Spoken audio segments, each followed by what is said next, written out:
Al filo de la semana. Análisis de temas nacionales e internacionales con un enfoque diferente. José María Tojeira, al filo de la semana.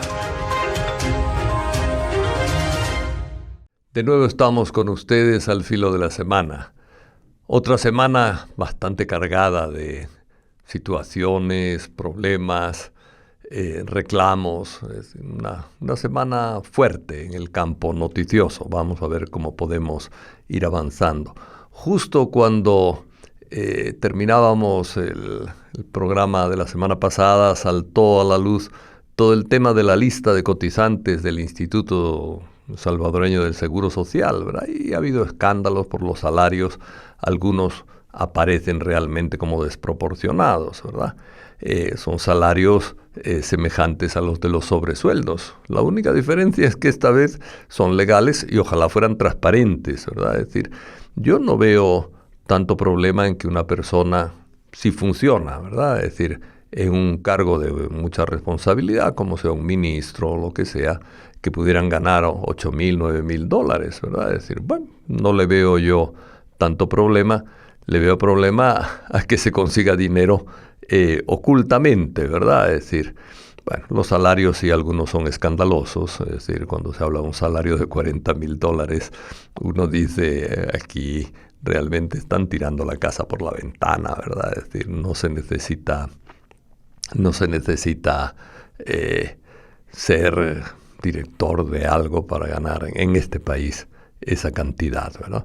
Ojalá se regulen los salarios, se regulen de un modo digno y hubo ya una propuesta, ¿verdad?, de regulación de salarios, uniformizando los trabajos en el sector público y los salarios, ¿verdad? Es decir, hay ministerios donde un funcionario de nivel, vamos a decir 3 o 4, es decir, gana el doble que otro funcionario en otro ministerio. Es decir, el ideal es igualar salarios, ¿verdad? Es decir, que todo el mundo que haga una carrera de servicio público tenga salarios semejantes o iguales según el nivel en el que esté. Como digo, ya ha habido una propuesta, fue una propuesta que no se aceptó en la asamblea anterior al gobierno de Nayib, ¿verdad? Creo que fue un error de aquella asamblea no aceptar una propuesta de ese estilo, pero ojalá estas noticias nos ayuden a regular, ¿verdad?, los salarios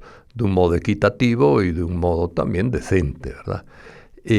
Una cosa que impresiona un poco en esta lista de cotizantes del Seguro Social, yo no he entrado, pero por lo que me han dicho, porque he preguntado a alguna gente, que no aparecen ahí los grandes millonarios salvadoreños, no aparecen en la lista, ¿verdad? Y uno dice, bueno, es decir, viven como reyes, y parece que no tienen necesidad de cotizar al seguro. Primero me parece una falta de solidaridad no cotizar al seguro, porque el seguro es una institución de solidaridad del Estado y en ese sentido todos deberíamos cotizar, ¿verdad?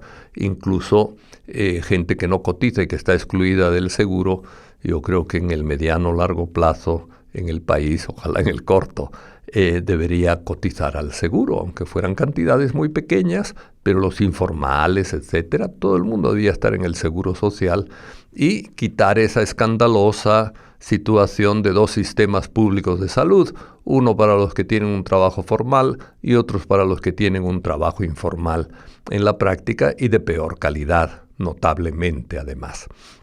En fin, pues ojalá los millonarios coticen.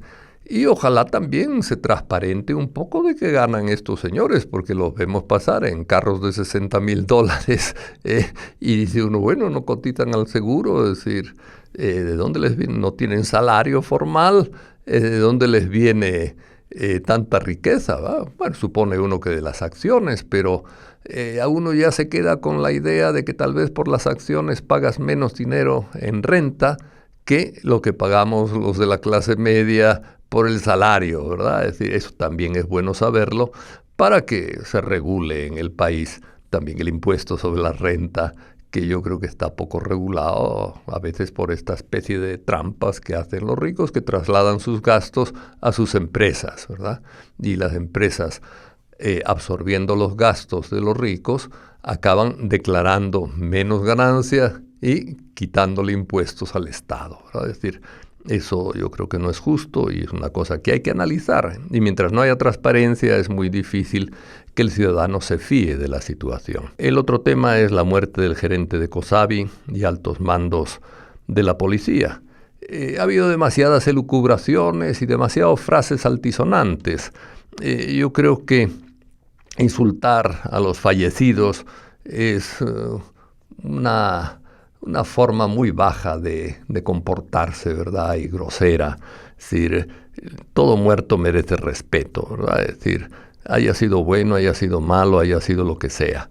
Es decir, yo creo que respetar a las personas difuntas es parte de una educación básica y de una moralidad básica, el ir respetar a los difuntos, insultándoles, etcétera, sacando lo que no se pudo sacar en vida, ¿verdad? Porque se tenía miedo o por lo que fuera. Yo creo que en vida es donde tenemos que criticarnos, ¿verdad? A mí no me importa que me digan que no piensen como yo, pero digo, discutámoslo, ¿verdad? Y a mí tampoco me importa decir no pienso como este señor, pero ya fallecido, empezar a pelear con un muerto me parece de estúpidos, la verdad, ¿verdad? Es decir, con perdón de las personas, he dicho una palabra un poco fuerte, pero yo creo que a los muertos se les respeta, ¿verdad? Es decir, sean lo que sean, como decía. El otro tema, y bueno, crear rumores y películas y series de televisión mentales, ¿verdad? Sobre qué pasó, qué no pasó y tal. Bueno, yo creo que lo bueno es que se investigue.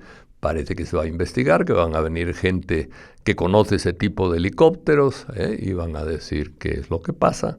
Gente independiente, pues muy bien, ¿verdad? Ojalá se aclare qué es lo que pasó, porque un caso de eso le interesa a todo el público saber qué es lo que ha pasado. Otro caso importante es el caso Mason, ¿no? El caso Mason, el relator de desapariciones forzadas de las Naciones Unidas ha pedido información acerca de la reclusión, ¿verdad? Y de la desaparición en la práctica de este señor. Es un poco escandaloso que este señor no haya tenido acceso a los abogados, a las visitas familiares y a las garantías de juicio y debido proceso, ¿verdad? Entonces, también, además del relator de desapariciones forzadas, la Relatoría sobre Ejecuciones Extrajudiciales también ha reclamado, ¿va?, el Grupo de Detención Arbitraria y otras instituciones de la ONU, porque las medidas adoptadas para garantizar que las familias reciban informes médicos y autopsias precisas no se ha cumplido en el caso de Mason, ¿verdad? Este caso sí deja mucho que hacer en el campo de los derechos humanos. Yo creo que hay un aviso muy serio que no solamente afecta a la persona fallecida de este señor Mason, sino que afecta también a otros casos. Es decir, se dice en estos informes de la ONU, se recuerda, que la retención absoluta de información sobre personas privadas de libertad, aunque sea temporal, es decir, aunque sea temporal, esto hay que subrayarlo, constituye el delito de desaparición forzada. En otras palabras, si no se da información sobre una persona que está detenida y se retiene absolutamente la información, no se dice nada de ella, es decir, estamos encontrando un caso de desaparición forzada cuya culpa y responsabilidad es del Estado. Esto yo creo que es grave y es un aviso que hacen bien en dárnoslo, porque con todo este tema del régimen de excepción, ha habido demasiados casos de lo que técnicamente son desapariciones forzadas, aunque sean temporales, ¿verdad? Entonces ese punto sí me parece importante del caso Mason. No es solo un caso particular, sino que ha sido una tendencia en el régimen de excepción a retener personas sin dar explicaciones y retener absolutamente la información. El Pleno Legislativo, vamos a decir algo positivo, ¿verdad? Porque siempre hacemos crítica, conviene resaltar lo positivo. El Pleno Legislativo aprobó por primera vez y por unanimidad el pronunciamiento propuesto por el Partido Arena para concientizar sobre la prevención del suicidio. Realmente es importante, es otro tema que pasa desapercibido. Nos fijamos mucho en que ha disminuido el número de homicidios ha disminuido pues, a un 2.5 por cada 100.000 habitantes. Pero tenemos en suicidios aproximadamente un 8 por 100.000 habitantes cada año, ¿verdad? Es decir, bueno, esto es grave, ¿verdad? Es decir, tenemos muchos más suicidios, es decir, casi 3 veces más suicidios que o sin casi, ¿verdad? 3 veces más suicidios que homicidios. Esto no es normal. Es decir, lo normal es que haya más homicidios que suicidios. Pero ¿qué nos pasa? Bueno, ¿qué hace el Estado? ¿Qué medidas de seguridad y protección mental hay en el país para ayudar a la gente? Bueno, yo creo que todos, ¿verdad? Es decir, no solo el Estado, también las iglesias, otras instituciones humanitarias, debemos preocuparnos por hablar, conversar con la gente que sufre, ¿verdad? Es decir, hay gente que una ruptura amorosa le rompe el corazón, como dicen, ¿verdad? Y le pueden surgir ideas de cualquier tipo, ¿verdad? Es decir, bueno, hablar, conversar, animar al tratamiento psicológico, que haya lugares en el Estado, ¿verdad? Que haya dependencias en las que se pueda tratar a la gente en medio de los problemas. Somos un país con problemas económicos, con problemas emocionales, con problemas familiares, con problemas migratorios. Es decir, gracias a Dios, con menos problemas de homicidio, de delincuencia homicida, pero con problemas también de violaciones y de maltrato de la mujer, demasiado exagerado también. Bueno, pues todos estos problemas crean tensiones muy fuertes. Vamos a abandonar a las víctimas, vamos a dejar que se suiciden. Eso no puede ser, ¿verdad? Entonces, sí creo que esto que ha hecho el Pleno Legislativo es bueno.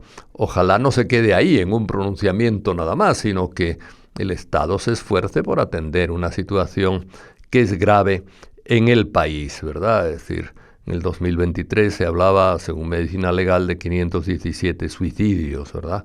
Y siempre con posibilidad de subregistro, porque a veces la familia le da pena decir que se suicidó y no llama a la fiscalía, dicen que se le paró el corazón o cualquier cosa así, ¿verdad? Es decir, pero sea como sea, el número es grande, ¿verdad? Y es 8 suicidios por cada 100.000 habitantes al año.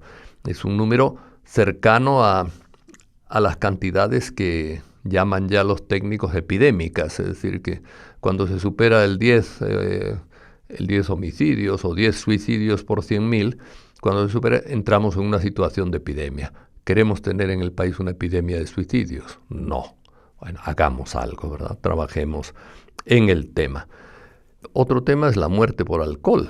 Es decir, miren,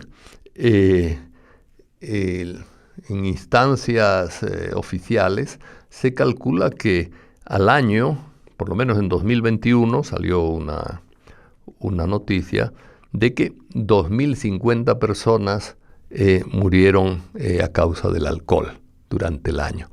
Eso sí es epidemia, ¿verdad? Es decir, también frente al alcoholismo el Estado debiera tomar medidas preventivas, ¿verdad? Y finalmente, obras en el centro han sido puestas bajo reserva de información por 7 años. Si son bonitas y buenas, ¿por qué las reservamos la información? Es decir, es una pregunta que siempre nos queda al ciudadano que quiere y que queremos transparencia y conocer, ¿verdad? Es decir, qué bueno que dejen bonito el centro, eso es positivo. Pero, ¿cuáles son los costos? ¿Por qué tiene que reservarse esa información durante 7 años? Un poco increíble, pero dice uno, bueno, ¿qué pasará, verdad? No es bueno dejarle dudas al ciudadano en estos temas económicos. Nos vemos dentro de una semanita. Al filo de la semana. Análisis de temas nacionales e internacionales con un enfoque diferente. José María Tojeira, al filo de la semana.